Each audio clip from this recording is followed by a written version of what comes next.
Bonjour à tous. Bonjour. On va attendre une petite minute, c'est le rituel chez Stoic. 11h01 pour commencer. Vous êtes déjà très très nombreux. Merci d'être aussi nombreux pour ce webinaire.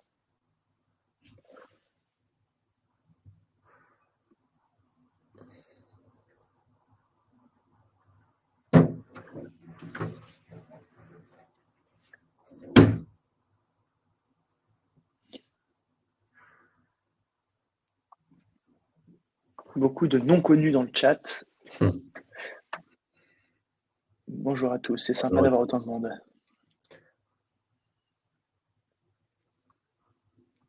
Ok, 11h01, sans plus attendre, on est parti. On a une petite heure ensemble et on est ravis de passer ce moment avec vous.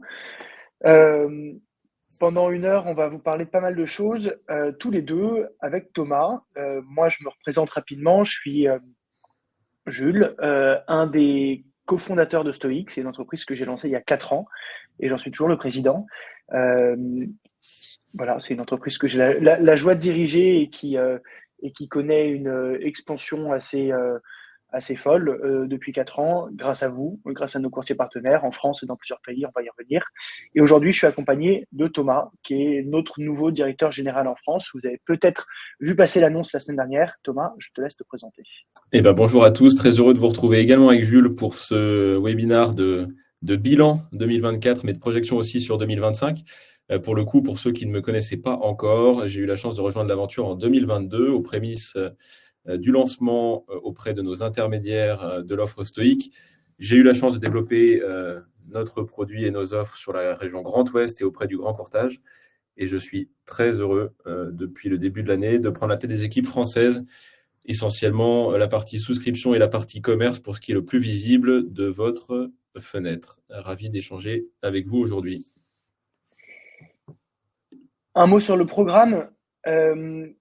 Donc, il y a plusieurs volets. Je vais vous faire un petit point sur l'offre Stoic et Thomas aussi aujourd'hui, enfin sur ce qu'on est aujourd'hui, si on prend une photo au 11 février 2025. Et ensuite, l'idée, c'est de passer un peu de temps à regarder ce qu'on a fait en 2024, avec vous notamment, et puis même plus globalement sur Stoic dans son ensemble, de parler de 2025, nos perspectives, nos enjeux, nos ambitions, ce qu'on va lancer, et ce sur quoi on aura besoin de vous, certainement. Puis un zoom sur la France, mais plus globalement, on aimerait avec Thomas que cette heure qu'on a ensemble soit une heure d'échange où vous n'hésitez pas à nous interrompre.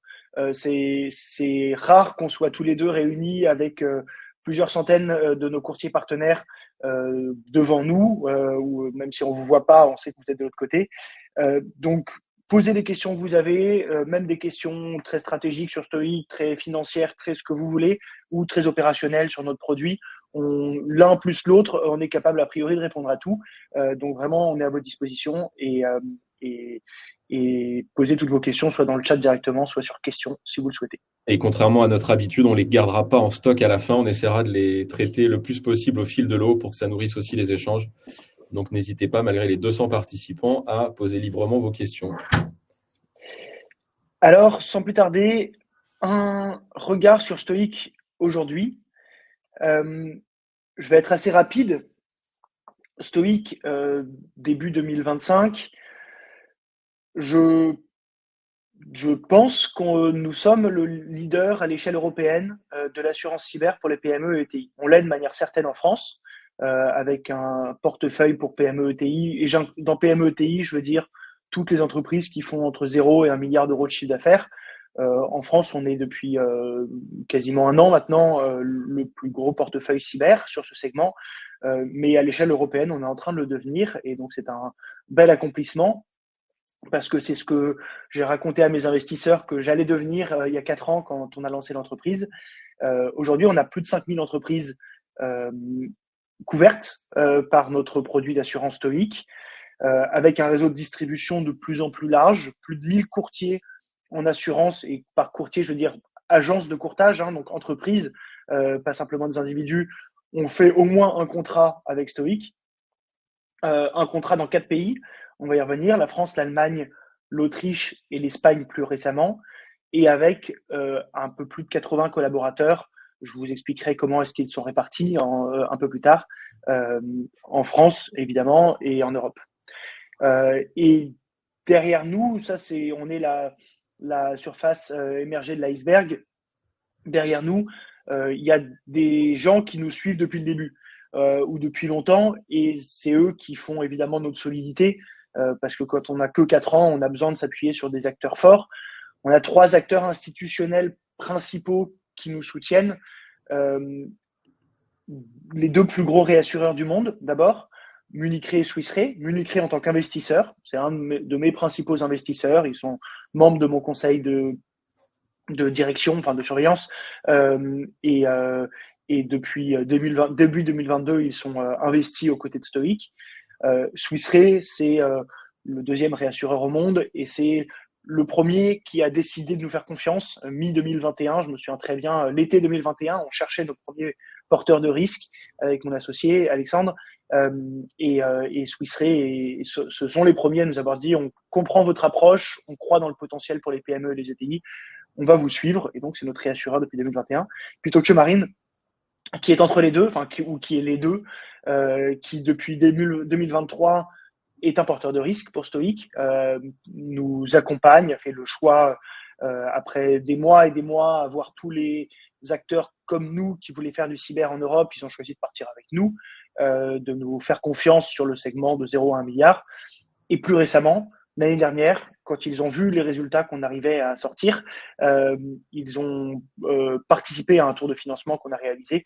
Et donc, Tokio Marine est assureur et investisseur chez Stoic. Voilà, on a avant tout 80 employés qui sont extrêmement motivés et qui développent tout ce qu'on veut développer. Mais derrière nous, ces 3 acteurs qui nous soutiennent et qui nous permettent d'envisager le futur pour longtemps. Ce que je répète à chaque personne qui rejoint Stoic, c'est que je veux que Stoic soit encore là dans 20, 30, 50 ans, parce que je crois qu'on est sur un segment où il y a des opportunités et un potentiel d'expansion quasiment infini, malheureusement parce que le risque cyber ne va cesser de décroître, mais heureusement aussi parce qu'on peut faire de jolies choses pour protéger les entreprises contre ce risque. Voilà, en un mot sur le snapshot de Stoic à ce stade. Sur la proposition de valeur, je laisse Thomas vous refaire rapidement le tour d'horizon de ce que fait Stoic ou ce que propose Stoic, qui explique ce succès de ces dernières années. Peut-être revenir justement sur ce qui était la promesse de Stoic et qui est maintenant devenue quand même une preuve sur le marché, et qui est cette conviction qu'on ne peut pas couvrir ce risque cyber avec simplement un contrat d'assurance, simplement une ligne financière, mais qu'on a un enjeu de prévention permanente, de prévention active sur ce portefeuille assuré. Comme Jules l'a rappelé, on a maintenant un portefeuille de taille significative qui est passé à l'échelle avec un peu plus de 5000 contrats déployés sur des entreprises qui vont, comme le rappelait Jules, de la petite TPE jusqu'à l'ETI dimensionnée de 1 milliard d'euros de chiffre d'affaires. Et peut-être revenir sur ces fondamentaux que porte Stoic. Le premier, c'est une couverture d'assurance qui doit continuer à évoluer avec l'évolution du risque. Et c'est pour ça que le sujet d'avoir une couverture la plus complète possible est un sujet qui nous nourrit trimestre après trimestre. On vient d'annoncer il y a quelques jours des évolutions de texte en ce sens sur lesquelles on pourra revenir un petit peu plus loin. Un processus de souscription simplifié, puisqu'on a bien pris conscience que les intermédiaires ne peuvent pas être tous des spécialistes du risque cyber, mais qu'on doit pouvoir les accompagner le mieux possible à un processus qui ne demande pas 30 pages de questionnaire ni 3 semaines de souscription dossier par dossier, et qu'on puisse bien entendu faciliter cet équipement des entreprises au fur et à mesure de la sensibilisation du marché. La prévention active, je pense que c'est ce qui fait le cœur de notre ADN. Pour ceux qui ont l'habitude de travailler avec nous depuis maintenant plusieurs mois ou plusieurs années, ce sont les 4 et maintenant 5 outils de prévention qu'on vient déployer auprès de nos entreprises assurées, et qui démarrent, vous le savez bien, avec un scan externe qui vient également faire de la sensibilisation auprès des collaborateurs via des modules de phishing, mais également pour des clients plus appétents à monter en maturité cyber, des scans qui viennent cette fois-ci challenger la posture interne de l'entreprise ou challenger le niveau de sécurité des interfaces cloud. Donc, c'est tout ça qui fait la cohérence de la brique de prévention active. Mais encore une fois, vous êtes très nombreux à déjà bien maîtriser cette partie outillage. La réponse à incident, qui est en point 4, mais qu'on aurait pu mettre en point numéro 1, tant ça a pu faire ses preuves sur ces dernières années. Le choix de l'internalisation était un choix stratégique dès le lancement de Stoic. Pour ceux qui n'ont pas la bonne vision du marché sur ce terrain-là, vous avez un acteur qui a tendance à prendre l'essentiel des réponses à incidents sur les contrats d'assurance dans la place, qui s'appelle Inquest et qui fait d'ailleurs du très bon travail, avec lequel on a eu des partenariats depuis le lancement de Stoic, mais sur lequel on a voulu, nous, aller un petit peu plus loin et apporter une réponse à incident qui soit cette fois-ci in-house, directement au bénéfice de nos entreprises assurées, et qui maintenant est dimensionnée avec un petit peu plus d'une dizaine d'ingénieurs. Ils sont 12 aujourd'hui sur les 4 pays qu'a évoqué Jules, et avec la garantie de pouvoir à la fois apporter un grand niveau de réactivité. On sait que sur ce risque cyber, les premières minutes sont clés dans le traitement d'un incident de sécurité, mais également d'apporter un haut niveau de technicité et de prise de hauteur sur les crises. Ce sont pour l'essentiel des ingénieurs passés par des grands cabinets de la place qui intervenaient sur des structures de type CAC 40 ou opérateurs d'intérêts vitaux et qui du coup peuvent embrasser une crise dans son entièreté, sur le volet technique qu'on a tous à l'esprit, mais également sur des volets structurants comme la communication de crise ou même le suivi réglementaire, juridique d'un incident de sécurité cyber. Je rebondis juste là-dessus, Thomas, pour être clair sur ce point. Stoic a commencé en se reposant sur Inquest pour la réponse à incident, parce qu'au tout début, j'avais pas les moyens de créer l'équipe qu'on a créée ensuite, en faisant venir toute l'équipe de réponse à incident qu'on a développée en interne. La raison qui nous en a fait changer, c'est l'absence de ce qui m'a fait créer Stoic et de ce qui fait que j'ai de la joie avec Stoic au quotidien, qui est un parfait alignement des intérêts. Ce que j'aime avec ce qu'on fait, c'est que on vend de l'assurance à des assurés à travers des intermédiaires qui veulent la même chose, qui est qu'il y ait une police d'assurance, mais qu'on s'en serve le moins possible. Donc c'est pour ça qu'on apporte de la prévention, etc. en plus, parce que nous, on n'a pas intérêt à ce que nos assurés se fassent attaquer. Et donc l'idée de Stoic, c'est d'aligner les intérêts et de montrer à quel point ils sont alignés. Et sur la réponse à incident, les premiers incidents que j'ai eu début 2022, qu'on a renvoyés vers cet acteur, ont toujours été bien traités techniquement, mais dans des délais qui, à nos yeux, montraient que les intérêts n'étaient pas les mêmes. L'intérêt de l'assuré, c'est de repartir le plus vite possible pour limiter la perte sur son activité. C'est aussi l'intérêt de l'intermédiaire, c'est aussi notre intérêt d'aider l'entreprise vraiment dès les premières minutes à remettre en état son système informatique de manière saine et pérenne. C'est pas l'intérêt de l'acteur tiers qui facture des jours hommes à la fin à l'assureur.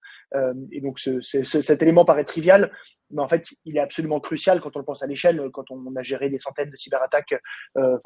Même chaque année on en gère des centaines, même en janvier je pense qu'on en a géré juste en janvier une petite centaine, puisque le mois de janvier a été assez intense en cyberattaque. Et si on veut en volume être capable de bien gérer ce risque, il faut pouvoir reposer sur des gens qui vont tous dans le même sens. Et peut-être en rebond sur cette partie réponse à incident, c'est une attente de plus en plus importante côté ETI, cette fois-ci, sur ce segment justement des entreprises qui ont déjà des briques cybersécurité en place, des réflexes en place et parfois des partenaires autour d'eux, d'avoir une équipe avec laquelle ils peuvent échanger, comme j'ai l'habitude de dire, par temps calme pour être le plus près possible au moment d'une éventuelle tempête qui vient frapper l'entreprise. Donc cette équipe de réponse à incident ne se limite pas aux quelques heures ou jours clés liés à un incident de sécurité, mais fait également partie de tout ce qu'on peut apporter en accompagnement préventif, notamment sur le segment des ETI et des ETI les plus sensibles à ce risque cyber. Le dernier point en conclusion, c'est un point de service additionnel en cybersécurité qu'on va avoir tendance à vouloir pousser de plus en plus au fur et à mesure de l'évolution de la menace. On y reviendra tout à l'heure avec 2 premières briques qu'on vous annonce pour 2025. Mais il y aura toujours cette idée de venir autour de cette protection du risque cyber des entreprises, trouver les bonnes innovations, les bons axes de R&D pour continuer d'accompagner un portefeuille à l'échelle, comme on l'a évoqué tout à l'heure. Merci Thomas. Je rappelle pour tous les nouveaux qui arrivent, parce que vous êtes encore beaucoup arrivés, que on peut prendre n'importe laquelle de vos questions au fil de l'eau. On a un œil sur le chat ou sur les questions. Donc, s'il y a des choses qui ne sont pas claires, n'hésitez pas à poser des questions. Je vois une question de Jean-Marc. Je te laisse peut-être Thomas la regarder rapidement, comme ça j'avance et on la prend dans quelques secondes. Je te laisse le lead là-dessus. J'avance sur 2024, sauf si Thomas, tu veux répondre à Ouais, Jean-Marc. on peut peut-être répondre directement à la question de Jean-Marc Mortier, qui évoque pour le coup des offres liées à la cybersécurité qui peuvent être proposées par des grands fournisseurs d'accès à Internet. Et en effet, on a eu plusieurs annonces grand public sur ce terrain. Pour le coup, on a quand même un écart extrêmement fort entre une offre cyber sur mesure dédiée à une PME, dédiée à une ETI, et ces briques qui sont souvent des briques de technologie assez light, intégrées dans des offres de fournisseurs d'accès à Internet. Donc, bien sûr qu'on a un regard sur tout ce qui se fait dans cet écosystème. De là à dire que ça viendrait remplacer la couverture financière ou même la pertinence de tous les outils qu'on déploie, il y a encore un chemin qui est très grand. Je pense que ça bénéficie simplement à l'évangélisation du secteur, que ce soit sur la partie B2B ou B2C. C'est le regard qu'on en aurait aujourd'hui. Ouais. Je déjeunais encore la semaine dernière avec le bras droit du patron d'Orange Cyberdéfense qui disait que eux souffrent à l'inverse de l'incapacité de proposer de l'assurance cyber. C'est pas facile pour ces acteurs telco de n'avoir que la cybersécurité et pas la garantie financière. Nous, on cherche à associer les deux en commençant par l'assurance et apporter en plus de la cybersécurité. Mais la base, c'est l'assurance. Si d'abord on ne transfère pas le risque, ensuite on est en moins bonne posture pour pouvoir le réduire. Donc vraiment notre approche nous plaît, c'est de dire notre positionnement, c'est de vous permettre de transférer votre risque à un assureur et ensuite on va vous aider à le réduire avec les mesures qui sont les bonnes en place.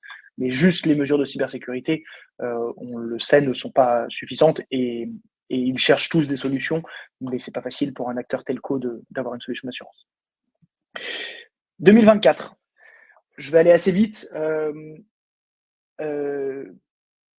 sur quelques points fondamentaux de Stoic. On est 80 aujourd'hui. Les 80, j'aimerais juste vous expliquer comment c'est organisé, cette structure. En gros, j'ai 40 personnes qui travaillent sur le siège. Le siège est à Étoile à Paris. On a des bureaux où on a nos équipes transverses internationales qui sont les équipes finance, RH, opérations du quotidien, une quinzaine de personnes et 25 personnes dans l'équipe tech cyber. Tech, c'est tous ceux qui développent les logiciels que vous utilisez. On ne repose sur aucun prestataire externe, à la fois pour développer la plateforme que vous utilisez pour avoir des cotations ou pour nos outils de cybersécurité qu'on développe. Tout ça est fait en interne par nos équipes. Et cyber, c'est aussi ceux qui font la réponse à incident, l'accompagnement technique dont parlait Thomas. Donc ça représente un gros pôle, le plus gros pôle chez Stoic de 25 personnes.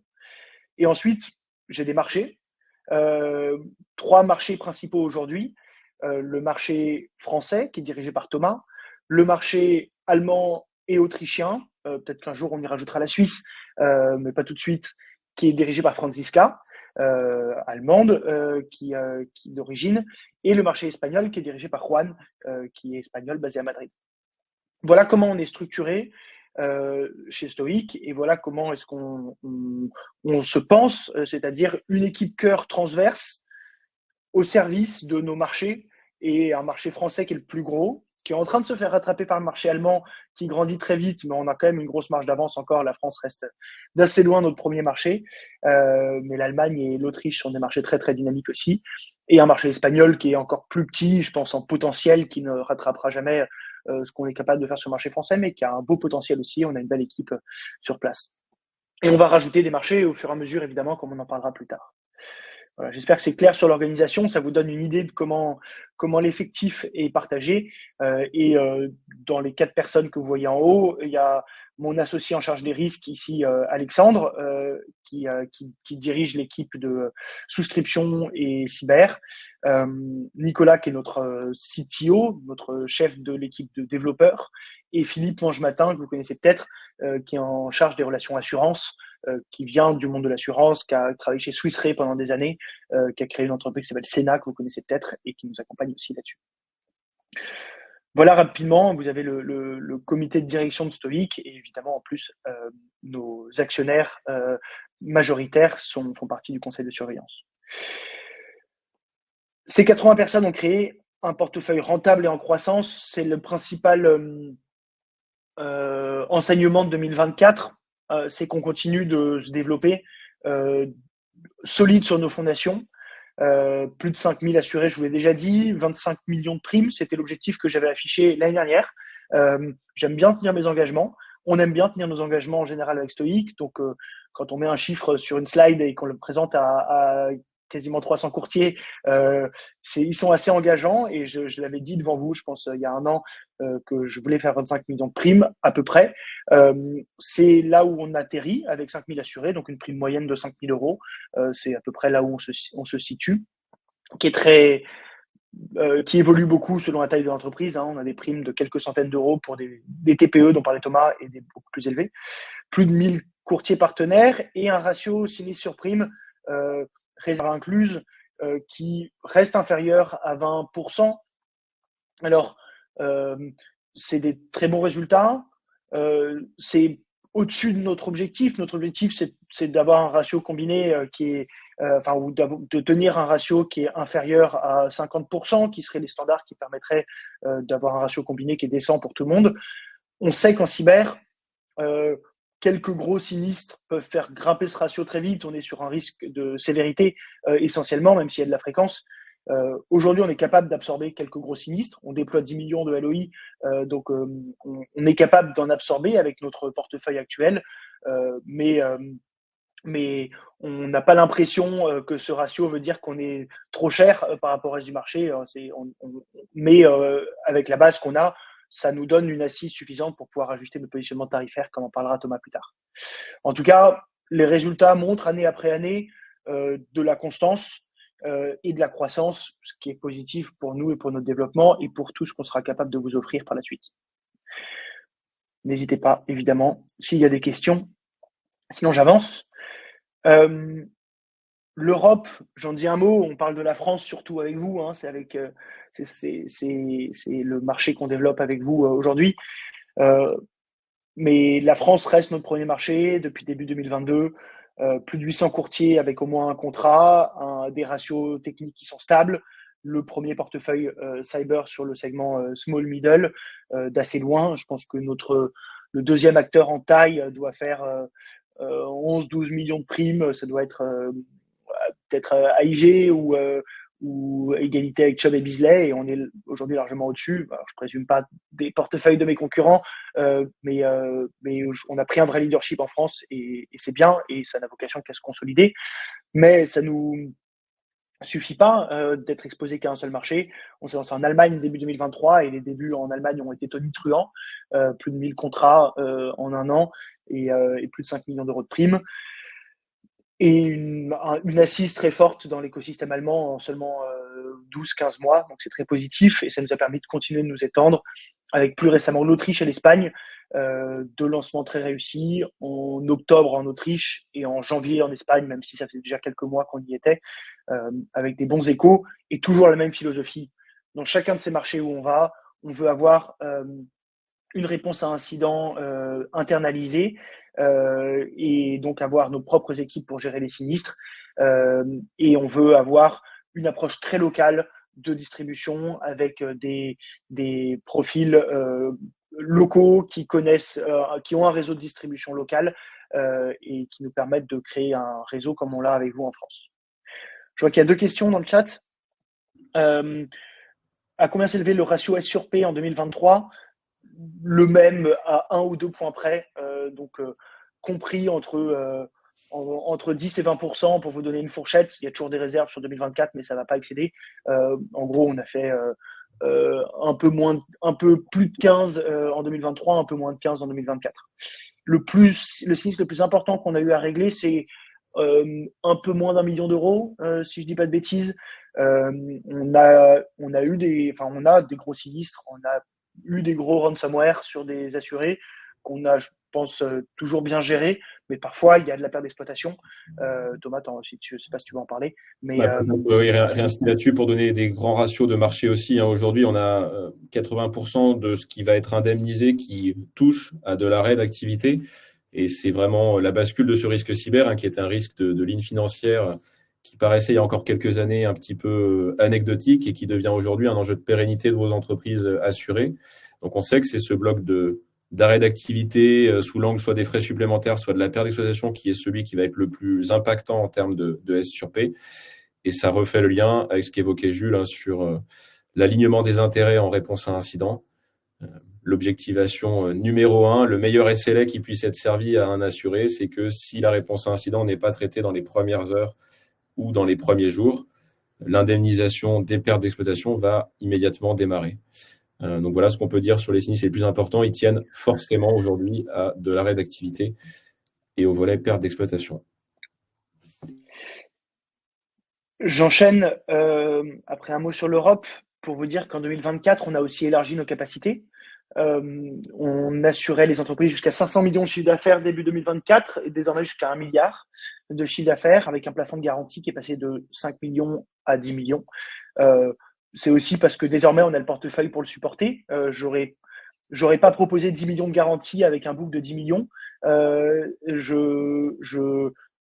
le fait de manière précautionneuse. Aujourd'hui, quand ça s'y prête pour des plus grosses ETI, parce qu'on a une assise, un portefeuille qui est plus large et donc on peut prendre plus de risques. Et surtout, nos porteurs de risques ont vu que on gérait bien ce risque, qu'on le gérait intelligemment, que notre prévention active, que notre réponse à incident avait un vrai impact sur nos résultats techniques. Pas de nouveaux porteurs de risque dans l'équation pour une raison simple, c'est que j'évite autant que possible la volatilité à ce sujet-là. On a 2 co-assureurs, vous le savez, Axeria, Tokio Marine, 2 réassureurs, Arch Re et Swiss Re, qui réassurent Axeria largement. Chaque nouveau porteur crée de l'instabilité, forcément, parce que c'est des nouvelles relations à créer dans le temps avec nous. Et au contraire, chaque année de relation avec des porteurs existants génère plus de confiance. Et donc, j'ai un fort engagement à garder ces relations durables dans le temps avec Axeria et Tokio Marine. Évidemment, à mesure qu'on grossit, on va faire rentrer d'autres porteurs, peut-être un autre porteur en 2025, sans trop en dire encore. Mais c'est important surtout pour nous de mettre des logos qui, d'année en année, restent les mêmes et d'en rajouter très modérément parce que tout assureur supplémentaire ou tout réassureur supplémentaire vient avec des demandes qui pourraient créer de l'instabilité d'un point de vue de nos intermédiaires et de la gestion du quotidien. Donc, on est fiers de garder ces mêmes porteurs de risque derrière nous et de voir une confiance accrue de leur part. Financement, évidemment, se lancer dans d'autres pays, enfin, pour le dire différemment, notre activité en France est plus que rentable. Notre équipe que dirige Thomas grossit petit à petit, d'année en année, mais beaucoup moins que ne grossissent nos revenus. Donc, on n'aurait pas besoin de financement si on ne cherchait pas à avoir une emprise européenne. Mais on souhaite l'avoir parce qu'on pense que, à la fois d'un point de vue de diversification du risque, mais aussi de la proposition de valeur qu'on apporte, ça vaut le coup d'aller proposer ce qu'on a à proposer dans d'autres marchés. On a vu le succès qu'on a pu avoir en Allemagne et en Autriche et le début en Espagne. D'où les levées de fonds qu'on a pu faire. La plus récente, c'était 25 millions d'euros en septembre ou en octobre, toujours avec des investisseurs similaires. Pareil, on est content de garder les mêmes investisseurs qui nous réaffirment leur confiance. Aujourd'hui, ça me permet d'aborder 2025 avec plus d'argent en réserve. Enfin, il nous reste quasiment 30 millions d'euros en banque et on en dépense très peu, on en perd très peu. Mais je suis content d'avoir ce matelas de stabilité pour pouvoir regarder l'avenir avec sérénité. Enfin, si vous vous mettez à ma place, moi j'ai l'impression d'être en train de développer quelque chose de magique, d'une certaine manière, qui marche bien, avec une approche qui est stable, qui est saine, qui est pérenne. Et ce que je veux surtout pas, c'est la mettre en risque. Donc jamais je conduirai mon entreprise de sorte à n'avoir plus que 6 mois de cash sur mon compte en banque. Je veux pouvoir avoir toujours au moins 3-4 ans devant moi pour me développer sainement. Et parce que je sais qu'il y a plein de choses à faire, mais que il faut le faire de manière prudente. On ne sait jamais comment les marchés vont se comporter. Donc voilà, à ce stade, on a levé 50 millions d'euros. Il nous en reste l'immense majorité et ça nous permet de continuer de développer des choses nouvelles. Euh, la proportion d'affaires, demande Audrey, réalisée sur la plateforme Stoic versus en sur-mesure. Est-ce que Thomas, tu veux prendre? Oui, peut-être pour vous donner à nouveau des grands ordres de grandeur, on a vraiment une règle de 80-20 sur ce segment. Donc, l'essentiel des affaires que vous réalisez sont en délégation à votre main sur l'espace courtier stoïque.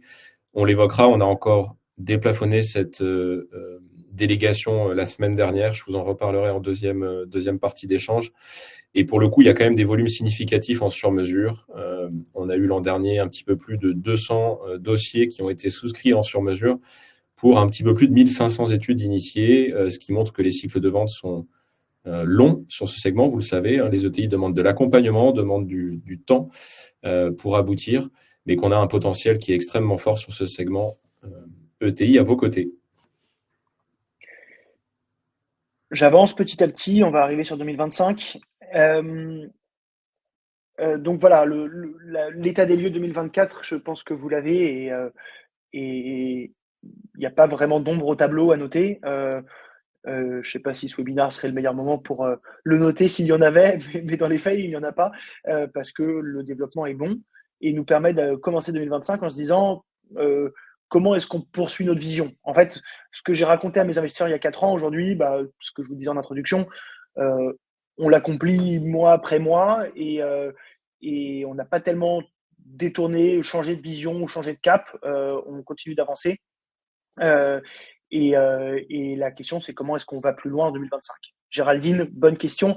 25 millions de primes, c'est la prime totale qu'on génère, inclus dans ces 25 millions ce qu'on va reverser à nos courtiers partenaires, c'est-à-dire qu'on a reversé, on reverse 20 points de commission récurrents à nos courtiers partenaires, ce qui fait 5 millions de ces 25 qui ont été reversés à des courtiers. Peut-être une question, Jules, qui est technique de la part de Sandry avant qu'on qui évoque la prise en charge du matériel qui aurait été infecté par une cyberattaque. Alors en effet, c'est prévu aujourd'hui dans quasiment aucun texte sur le marché. On a tendance à avoir une vision extrêmement pragmatique de ce sujet côté stoïque. Dans beaucoup de sinistres ransomware qui entraînent le chiffrement des serveurs ou des postes, on a eu le choix pragmatique de remplacer le matériel plutôt que d'attendre ou d'investir en heures et en journées de décontamination. Donc, ce n'est pas prévu explicitement dans le texte, Sandry. Par contre, c'est très régulièrement un choix qui est fait par l'équipe de réponse à incident aux côtés des équipes techniques côté client. Donc, par la bande, on a bien une couverture pragmatique du remplacement de certains matériels. Cyril, c'est juste, exactement. Notre chiffre d'affaires à la fin de l'année 2025 devrait être autour de 15 millions. Et donc, votre estimation est juste sur le chiffre d'affaires stoïque. Et donc, ça commence à devenir. Ça, c'est pour notre troisième année d'activité. Et donc, ça commence à devenir des revenus qui sont significatifs et qui me permettent de payer. Qui me permettraient de payer tous nos employés si on n'avait pas les folles idées de se lancer en Allemagne, Autriche, Espagne, qui demandent de l'investissement à chaque fois, mais de l'investissement qu'on rentabilise après 2 ans et demi d'activité.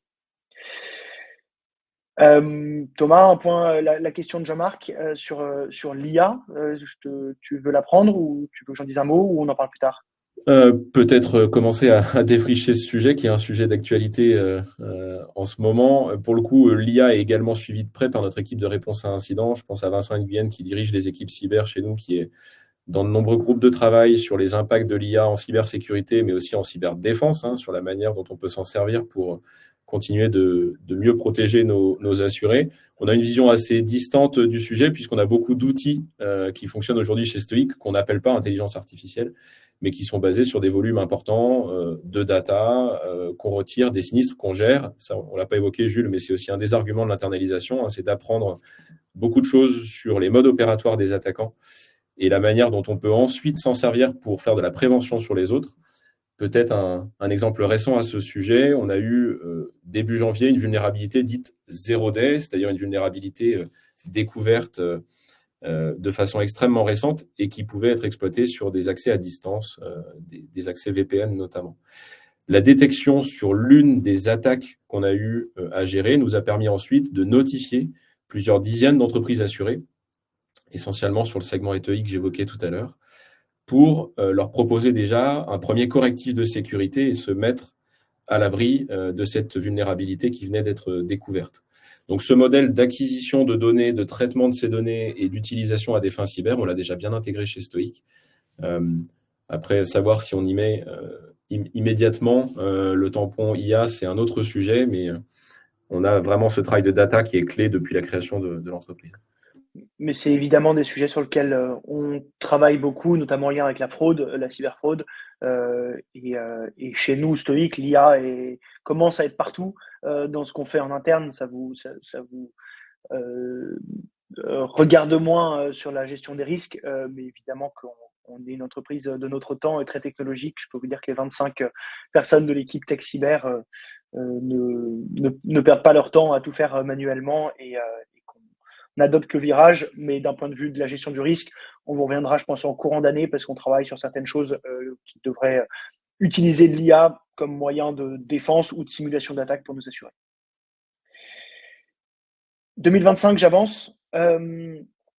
On a parlé de 25 millions de primes cette année. Je m'engage devant vous sur 45 à la fin de l'année. Ça fait un peu moins que doubler. On a un modèle qui est sain. On n'a pas besoin de prouver à nos investisseurs ou de chercher à faire beaucoup plus. Et même si on fait un peu moins parce qu'on a envie de prendre moins de risques, on pourra se le permettre.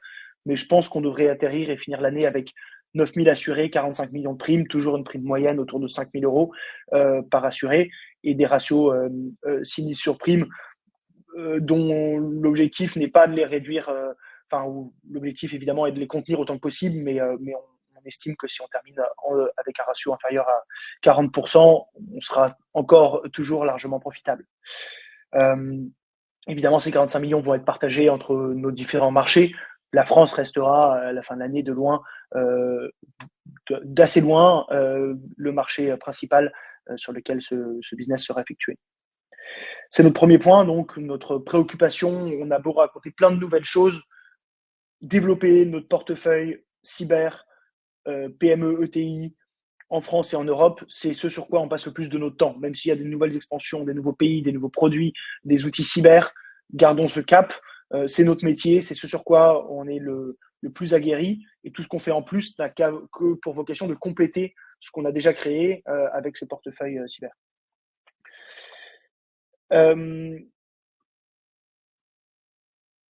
Dans ces expansions de l'année, il y a l'idée de compléter notre produit d'assurance cyber aujourd'hui avec des couvertures que je qualifierais de adjacentes.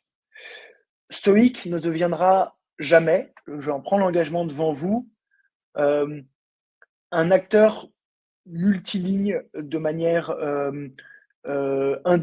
indistinguée qui cherche à se dire, et ça pourrait être un raisonnement, on a des centaines de courtiers qui travaillent avec nous, qui distribuent notre produit cyber à leurs clients, on va leur proposer d'autres produits qui n'ont rien à voir avec le cyber, qu'ils vont pouvoir distribuer à leurs clients. C'est pas du tout ma stratégie, c'est pas du tout là où on veut aller, parce qu'on sait ce pourquoi vous travaillez avec nous, enfin du moins on le pense, que notre force principale et notre actif difficilement remplaçable, c'est notre expertise sur le risque cyber. Et donc tout ce qu'on va construire autour de notre garantie actuelle n'a de sens que en tant qu'il permet de mieux comprendre le risque cyber et de mieux couvrir le risque cyber plus globalement. Je laisse la protection juridique à tout à l'heure, Thomas en dira un mot, mais on travaille par exemple en ce moment sur un produit combiné Cyber RC Pro qui va arriver dans les mois à venir. On vous tiendra au courant quand il arrivera. On ne va pas se mettre à vendre de la RC Pro en standalone, en produit unique. On ne le fera que en combiné avec le cyber pour des secteurs d'activité sur lesquels couvrir le risque global cyber plus RC Pro fait sens, ou plutôt même, si on ne le fait pas, on couvre mal le risque cyber. Et donc, c'est ça qui nous pousse à créer des adjacences de produits ou des produits combinés plus larges. Évidemment, il faut être compétitif sur ce combiné. Il y a une partie RC Pro qui demande d'avoir une expertise dans la gestion de sinistres sur la RC Pro. Et on la développe. On a recruté Craig Dunn, qui est notre directeur de la souscription, qui a fait ça chez Hiscox pendant des années. Mais c'est que dans cette logique de mieux comprendre le risque cyber qu'on crée ces adjacences. Et il en va de même sur la fraude, hein, évidemment. On a déjà une couverture fraude qu'on va avoir vocation, courant d'année, à continuer de compléter parce que le risque fraude est multiple, complexe et très entremêlé avec le risque cyber. Donc, on a envie de pouvoir le couvrir de manière la plus exhaustive possible. Voilà un des développements dont vous allez entendre parler courant 2025. Je vous le donne en avant-première, mais évidemment, dès qu'on aura un produit pour la partie RC Pro, on va se concentrer sur Jean-Guillaume, les boîtes tech, par exemple. Thomas, tu veux peut-être en dire un mot sur, Ouais, peut-être se concentrer sur ce sujet de la RC Pro qui est assez déterminant, à mon avis, sur le marché français pour 2025. L'idée, elle est assez simple, c'est que pour un certain nombre d'entreprises, l'événement cyber va entraîner des conséquences à la fois sur des garanties habituelles, des contrats d'assurance cyber, mais aussi entraîner la RC contractuelle de vos clients. On peut prendre des exemples assez différents, mais c'est le cas demain d'un éditeur de logiciels, typiquement, qui va se retrouver avec des impacts liés à l'événement cyber, un ransomware, par exemple, qui frapperont sa propre activité, qui frappera éventuellement de la RC liée à la transmission de virus, mais qui par contre ne va pas s'engager sur la RC contractuelle, le fait que ces X centaines ou milliers de clients ne puissent plus se servir de tel ou tel logiciel métier, telle ou telle brique SaaS. Donc on sait qu'on a vraiment une interconnexion très forte sur un certain nombre de secteurs d'activité entre les deux couvertures, la garantie RC et la garantie cyber. Et donc il y a un enjeu énorme de marché pour venir répondre à cet enjeu et ne pas avoir de trou dans la raquette côté client.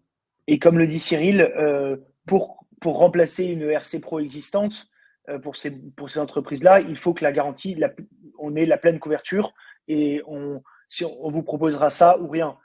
Donc, évidemment, pour que notre produit combiné fasse sens et remplisse une RC Pro existante, il faut que dans la RC Pro, il y ait l'ensemble de ce que vous pouvez avoir dans votre couverture qui soit couvert. Ce qui veut dire qu'on aura, Jules, des souscriptions conjointes, hein, c'est-à-dire qu'on pourra avoir une prise d'effet sur le volet cyber, par exemple, au 1er mai 2025, et puis ensuite venir récupérer cette brique responsabilité civile qui, dans tous les cas, sera jointe. C'est ce qu'évoquait Jules, il n'y aura pas de police unique ou de standalone là-dessus, pour qu'ensuite le client bénéficie de l'ensemble du spectre couvert. Vincent, je vous en dis pas plus encore, mais évidemment que oui, dans ce cas-là, on intervient, soit nous, soit en partenariat avec notre assureur partenaire sur ce risque dans un premier temps, sur le sinistre RC Pro hors cyber. Évidemment qu'on couvrira ce risque et la gestion de sinistre sera à la hauteur de ce qu'on est capable de faire aujourd'hui en pure cyber. Et oui, ça ressemble un peu à ce que fait Markel, surtout dans d'autres marchés. Le combiné RC Pro Cyber en Allemagne, ils ont un combiné. Aujourd'hui, ceux qui font ça, c'est surtout Hiscox qui le font très bien et qui nous servent de référence sur ces sujets-là. Je prends rapidement deux questions, juste pour clarifier la question de Roger Bissor. Aujourd'hui, nous ne travaillons plus avec Inquest. Hein. C'est notre équipe de réponse à incidents qui intervient. On est toujours en relation. Enfin, on les connaît très bien. Je suis proche d'Alexis de Nardon d'Inquest. On est en relation avec d'autres équipes de réponse à incidents en cas de surcharge où on ne serait pas capable de tout gérer par notre propre équipe de réponse à incidents. Ce qui n'est pas arrivé, ce qui n'est pas près d'arriver vu la manière dont on fait grossir cette équipe.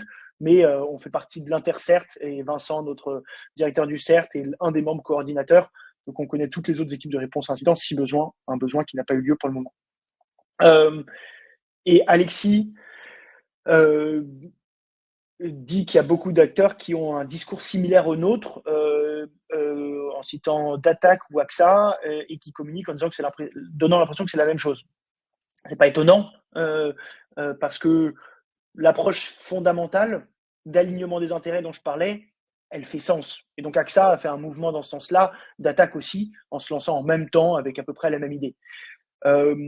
On a des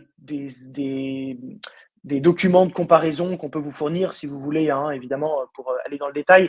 Je dirais que les deux différences majeures, si on prend un acteur traditionnel comme AXA ou même un DATAC, c'est l'internalisation de l'expertise cyber. Pour moi, la force de Stoic que personne n'a, c'est d'avoir cette équipe cyber en interne qui est capable de développer les outils en interne et d'accompagner en cas d'incident avec nos propres équipes pour accompagner nos assurés. Et du coup, ces mêmes personnes qui peuvent aussi accompagner sur des questions techniques qu'ils peuvent avoir en cours de contrat. AXA fait de la prévention avec des prestataires externes, ce qui veut dire que, ou des outils externes, ce qui veut dire que pour l'assuré qui utilise des outils, il va utiliser une plateforme externe d'un tiers pour sa prévention. Et l'intrication entre les deux est vraiment complexe si c'est deux entreprises différentes qui le font. Et il en va de même sur la réponse à incident. Avoir deux acteurs différents, l'un Inquest qui gère l'incident et l'autre d'attaque en l'occurrence qui gère la police, c'est un désalignement des intérêts et une possible conflictualité au moment de l'incident qui est trop forte pour faire courir ce risque. Et ensuite, du coup, ça c'est l'élément principal. Et je dirais ensuite, il y a l'épreuve des chiffres et des résultats. AXA était là avant nous sur le marché français, a lancé cette brique d'innovation, même s'il communique récemment, depuis un moment, on travaille dessus. L'attaque s'est lancée en même temps que nous. On est aujourd'hui 3 fois plus gros que l'un et l'autre en volume de primes parce qu'on a gagné la confiance avec le temps et avec les incidents gérés. Peut-être en rebond là-dessus, Jules, également sur la perception de la valeur. Il y a deux segments sur lesquels l'analyse est vraiment très très claire. C'est celui des ETI, dans lesquels les équipes DSI ont quand même des habitudes également de travailler avec des solutions de cybersécurité et qui viennent vraiment voir la différence d'avoir des outils développés en interne qui évoluent en permanence et sur lesquels ils peuvent échanger également avec nos ingénieurs et développeurs pour pousser des évolutions ou être aidés dans la résolution de certains chantiers cyber.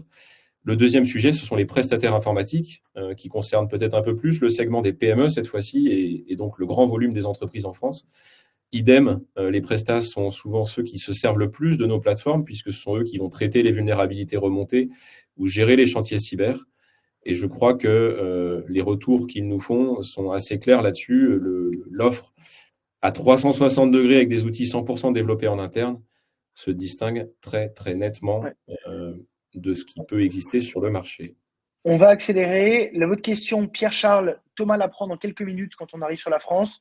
Antoine Petit, oui, nous travaillons, nous, avec Stelliant pour la partie hyper d'exploitation et je vous confirme que c'est deux équipes qui n'ont rien à voir.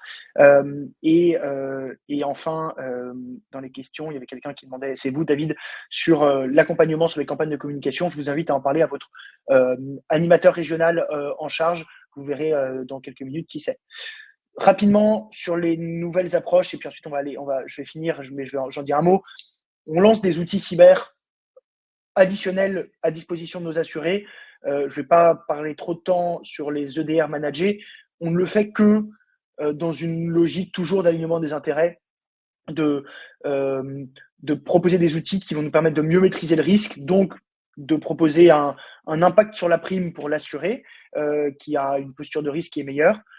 On le fait qu'à travers nos courtiers partenaires ou avec leur consentement, et donc on rétribue nos courtiers partenaires pour l'équipement de leurs assurés avec ces outils. Et puis on le fait nous parce que ça nous permet de savoir qu'on va tenir nos ratios S sur P dans la durée, notamment avec des EDR managés. C'est la première solution qui est essentielle et je vous invite à discuter avec votre animateur régional si vous ne l'avez pas encore fait, de pouvoir équiper vos assurés de ces outils. Aujourd'hui, ils ont tous, la plupart des antivirus qui ne sont plus à l'ordre du jour. Mettre à disposition ces outils, c'est essentiel. On a déjà des excellents résultats après peu de temps. Et on va aller plus loin sur la partie phishing dans les mois à venir. Aujourd'hui, il y a un module qui est gratuit, accessible pour tous nos assurés. Dans les mois à venir, nous serons capables de proposer une version plus avancée pour vos clients qui veulent faire plus d'un point de vue de sensibilisation humaine en interne. J'en dis pas plus pour le moment, pour me garder du temps sur la France. Et un dernier point, sur l'expansion géographique, j'ai mis 3 noms, Belgique, Luxembourg, Pays-Bas. C'est mon intention de commencer à m'implanter au Benelux dans les mois à venir. J'ai commencé pas mal à y travailler. Je ne dis pas qu'on sera opérationnel dans les 3 pays, enfin, notamment Belgique et Pays-Bas. C'est pas sûr que ce soit dès cette année. Il n'y a pas d'urgence à s'ouvrir, mais au moins 2 des 3, c'est à peu près certain qu'en 2025, on ira ouvrir ces marchés parce qu'encore une fois, on a vu que à chaque marché qu'on ouvre, on arrive à le rentabiliser après 1 an et demi, 2 ans, 2 ans et demi d'activité et à créer une proposition de valeur en local qui est appréciée par nos courtiers partenaires. Donc, ça donne envie de continuer de s'étendre. Il nous reste 10 minutes pour parler de la France et zoomer. Thomas, je te laisse attaquer si tu veux. Merci Jules. Et on a déjà échangé sur beaucoup de sujets qui vont être structurants pour la France sur 2025. puisqu'il n'y a pas de désalignement entre la stratégie européenne et puis ce qu'on va pouvoir pousser à vos côtés. Le premier point, je l'ai évoqué tout à l'heure, c'est l'amélioration continue de notre texte. On n'a retenu que 3 briques ici à mettre en avant, mais vous avez reçu un mail plus détaillé hier pour vous informer de ces évolutions de texte et de wording. Peut-être 3 grands sujets qui étaient des remontées terrain. Donc, on essaye en permanence de se nourrir également de vos rétextes. Le premier sujet, c'est un sujet de territorialité sur lequel on a, y compris sur des PME, la volonté de pouvoir être rassuré sur la couverture internationale. Ce sera le cas systématiquement désormais sur les projets que vous émettez à partir de notre plateforme. Et on continue, pas de surprise là-dessus, de pouvoir accompagner des groupes plus structurés sur des filiales hors espace économique européen, soit via des close think, soit via des polices locales quand la nécessité le réclame. Deuxième sujet fraude, qui devient de plus en plus imbriqué à ce risque cyber, vous le savez bien, sur lequel on avait une couverture qui était auparavant limitée à 50 000 € sur chacune de nos polices. Vous aurez désormais une garantie plus étendue, à hauteur de 10% de la garantie souscrite, et un plafond assez significatif, puisqu'on montera jusqu'à 250 000 € de couverture sur les contrats les plus dimensionnés. On a fait un effort de transparence sur cette garantie également, sur le processus de double validation. Vous pourrez y revenir avec vos interlocuteurs régionaux pour découvrir le détail de la garantie. Troisième nouvelle, elle est importante pour nous, c'est le sujet pour le coup de l'intégration de la protection juridique dans nos textes. On avait régulièrement des demandes de la part d'entreprises assurées sur des questions liées à de l'information juridique au sens assez large, sur des relations notamment liées aux questions IT, relations avec un hébergeur, relations avec un prestataire informatique, et sur la manière de bien sécuriser cette relation contractuelle. Vous savez qu'on a des enjeux de sauvegarde ou des enjeux de niveau de sécurité garantis par certains prestataires. Ça permettra à vos clients finaux d'être accompagnés sur de la relecture, par exemple de CGV, ou sur des questions qui tournent autour de cette relation partenaire-fournisseur. Deuxième point sur lequel cette garantie sera intéressante, ce sont des mobilisations en défense ou en recours, auxquelles vous êtes très habitués sur de nombreuses autres lignes de garantie d'assurance, mais qui permettront d'avoir un complément juridique sur, mettons, par exemple, demain, des sinistres mal pris en charge parce qu'en dehors du champ de la garantie cyber pure, pour des éventuels recours à exercer contre un prestataire qui aurait été défaillant dans sa gestion du niveau de sécurité de l'entreprise. Ces garanties en défense-recours seront bien intégrées pour 100% du portefeuille à partir de cette semaine. Donc, c'est apparent pour l'ensemble des PME et ETI. Thomas, il faut prendre, je pense, la question principale qui s'est posée. Qu'en est-il du stock des contrats? Les anciens contrats ont-ils bénéficié de ces améliorations? Oui, bonne question de Grégoire. Donc, pour le coup, on a prévu de pouvoir vous faire bénéficier de dont-acte par cabinet, par agence qui travaille avec nous, pour acter le fait qu'en cas de sinistre, les conditions les plus récentes seront appliquées. Et tout ça a été bordé pour que ce soit sécurisant dans votre relation assurée. La seule garantie qui ne sera pas appliquée immédiatement, c'est cette garantie de protection juridique, puisque CFDP n'était pas encore présent en tant que porteur auparavant. Et donc, elle sera applicable cette fois-ci au premier renouvellement de vos assurés. Donc, ça se fera naturellement, renouvellement après renouvellement. J'en profite rapidement pour 3 petites questions. Alors, la question sur l'origine du nom stoïque, je ne la traiterai pas aujourd'hui parce qu'elle mérite 2 minutes de storytelling et qu'il ne nous reste que 7 minutes que je préfère regarder, mais on peut en parler en off, n'hésitez pas à m'écrire. Une offre pour les particuliers, c'est pas dans l'ordre du jour. Je pense vraiment qu'il y a trop à faire avec les PME et les TPE et les ETI pour les couvrir le mieux possible. Donc, à court terme, c'est pas quelque chose que Stoic va développer en tout cas. Jackie demande si on peut avoir une offre, une garantie ciblée TPE financièrement plus accessible. Thomas, je crois qu'il y a des choses qui ont été mises en place en France déjà là-dessus. On va en parler juste après exactement de l'évolution tarifaire. Mais je pense que c'était plus spécifiquement ciblé TPE. Et pour les filiales hors UE, comment est-ce qu'on fait la mise en place des polices locales? Il y a 2 questions à cet égard-là. Est-ce que tu peux la prendre? Oui, tout à fait. Donc, sur les enjeux de territorialité, on est extrêmement à l'aise pour déployer des programmes, que ce soit en police locale grâce à notre partenaire Tokyo Marine, qui est présent dans le monde entier et qui a une grande habitude des programmes internationaux. Donc, aucune difficulté de mise en œuvre. Il faut simplement avoir en général quelques semaines d'anticipation, puisqu'on sait que ces programmes ne se déploient pas en quelques jours. Au-delà de cette mise en garde, les programmes se déploient très facilement. La question relative, pour le coup, au positionnement sur les TPE elles-mêmes, on est historiquement déjà présent sur ce segment de TPE. On pouvait avoir de temps en temps des primes minimales qui étaient peut-être un petit peu hautes sur certaines cibles. C'est un des sujets que je vais pouvoir évoquer avec vous juste après. On a eu des évolutions qui vont plutôt dans le sens d'une plus grande accessibilité sur ce bas de segment. Et vous pourrez le constater dans vos différents cabinets à partir de cette semaine sur les nouveaux projets initiés. Sur ce sujet tarifaire, du coup, c'est l'occasion de rappeler un petit peu ce qui a fait la solidité du modèle Stoic, c'est de préventer 100% de notre portefeuille assuré. Et ça nous a permis de passer à l'échelle de plus de 5000 contrats, de tester justement cette robustesse d'une prévention active et une prévention permanente sur l'ensemble de nos clients. Jules l'a évoqué tout à l'heure, ça nous a permis de servir des niveaux de S sur P relativement stables et relativement bons à nos différents porteurs de risques. Et donc de pouvoir aujourd'hui vous proposer deux améliorations d'un point de vue tarifaire. La première, c'est de continuer à bien tenir compte du juste prix du risque. Je crois que vous l'avez, pour la majorité d'entre vous, déjà fait lors de visio, d'échanges cyber ou de diagnostics cyber, pour comprendre comment votre client a des spécificités d'activité qui ne sont pas nécessairement celles de son secteur et que votre client n'a pas non plus le niveau de sécurité nécessairement moyen de son secteur. Donc, on vient vraiment faire du cousu humain le plus possible, notamment sur le segment ETI. Et sur le segment PME, on va de plus en plus améliorer la granularité liée à des outils de cybersécurité. On en parlera rapidement tout à l'heure de ce MDR ou de cet EDR manager qui va devenir la nouvelle tendance sur le marché, ou d'une entreprise qui a déjà fait l'effort du déploiement du MFA, de la double authentification. Cette approche gagnant-gagnante, elle est systématisée maintenant sur vos offres et donc on vient personnaliser le tarif pour ces bons élèves côté client. Deuxième élément, c'est l'évolution tarifaire depuis le 1er février. Ce n'est pas une évolution tarifaire massive sur l'ensemble du portefeuille, mais on est venu se réajuster sur certaines cibles clés sur lesquelles on a aujourd'hui une très bonne répartition du risque et une bonne connaissance de leurs enjeux. Et vous pourrez le découvrir, par exemple, sur de l'industrie, sur du retail ou du grossiste, du wholesaler, ou bien encore sur les métiers du transport et de la logistique. J'avance sur le dernier sujet structurant qui portera aussi l'année 2025 sur le marché français. Jules a commencé à le dessiner tout à l'heure. On est à l'aube d'une grande bascule technologique des antivirus vers les EDR managés. Donc, pour vulgariser en 1 minute ce qu'est un EDR, c'est une solution qui va permettre de détecter des comportements et non plus simplement la présence de fichiers malveillants sur des postes ou des serveurs d'une entreprise cliente.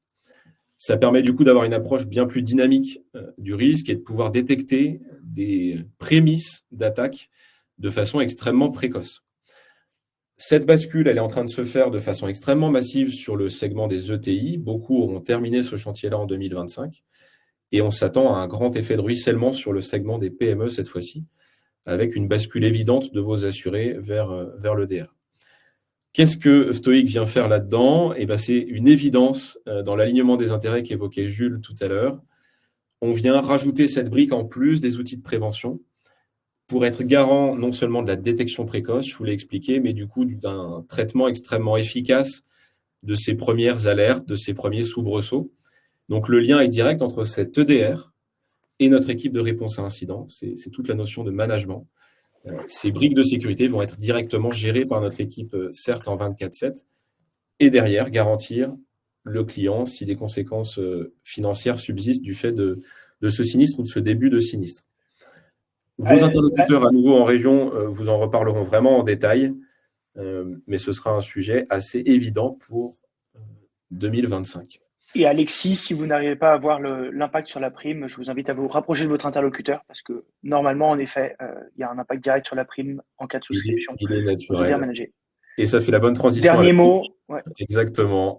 Qui va continuer à vous accompagner sur 2025, des visages que vous connaissez bien. On a eu la chance d'accueillir Pierre cette semaine pour gérer Paris et l'Île-de-France. Et toute cette équipe-là sera sous la responsabilité de Charles-Henri Pavie, notre directeur commercial, pour continuer, on l'espère, à vous accompagner au mieux pour cette belle année 2025. L'ironie de l'histoire veut que Pierre est un ancien de CFDP qui nous a approchés pour ce partenariat qu'on a monté avec eux et qu'on a trouvé tellement bon qu'on s'est dit que ce serait super s'il était dans notre équipe. Donc voilà, Pierre a une très bonne connaissance du réseau en Ile-de-France et nous a rejoint en début de semaine et est à votre disposition si vous êtes en Ile-de-France. Il est 11h59. On n'aime pas être en retard en général. On a une petite minute d'avance. Si vous avez une dernière question, on a le temps de la prendre. Et sinon, il est temps de vous remercier pour toutes ces questions et pour votre intérêt et pour votre participation active. Voilà, il est midi, donc je ne veux pas mettre en retard. Marc, est-ce qu'on a souscrit l'offre cyber? Je ne suis pas sûr de comprendre la question. Est-ce que Stoic est assuré contre le risque cyber? C'est une vaste question dont on pourrait discuter, mais oui, la réponse est oui. Merci à tous pour vos questions du jour et à très vite sur le terrain. Merci à tous.